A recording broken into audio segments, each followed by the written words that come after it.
ఈరోజు after big boss నేను మా అమ్మని మా మమ్మని ఇద్దరిని తీసుకొని అంటే కెమెరా చెప్పండి రెడీగా నుంచొచ్చు.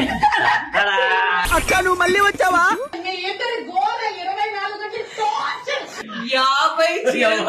అయిపోయింది బతికి అయిపోయింది నీకు.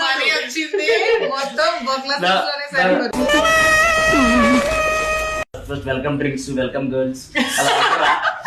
సార్ ఏంటి సార్ అది? కలర్స్ వెరీ ఎక్సైటెడ్ గా ఉంది. పట్టు పట్టు నువ్వు ఎంత కాకబట్టినా ఇక్కడ పడేవాళ్ళు రే.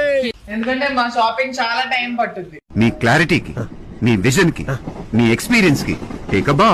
ఎంత టైం పట్టినా పర్వాలేదు, భోజనాలు కూడా మా అక్క ఫ్రీగా పెట్టింది. వచ్చేయండి మీరు అందరూ, సరేనా? లైన్ లో ఉండు, నువ్వు లైన్ లో ఉండు. ఇవిడెవడో బంపర్ ఆఫర్ ఇస్తున్నాడు. తల తిరిగి నువ్వు ఆ బెడ్ మీద పడాలి. అందుకే బెడ్ వేసారు. నువ్వు ఊరుకోమా, దుద్దు దుద్దు దుద్దు అంటావు. ఏం అనౌన్స్ చేసి అదే ఇచ్చేస్తాం. Okay, Audi car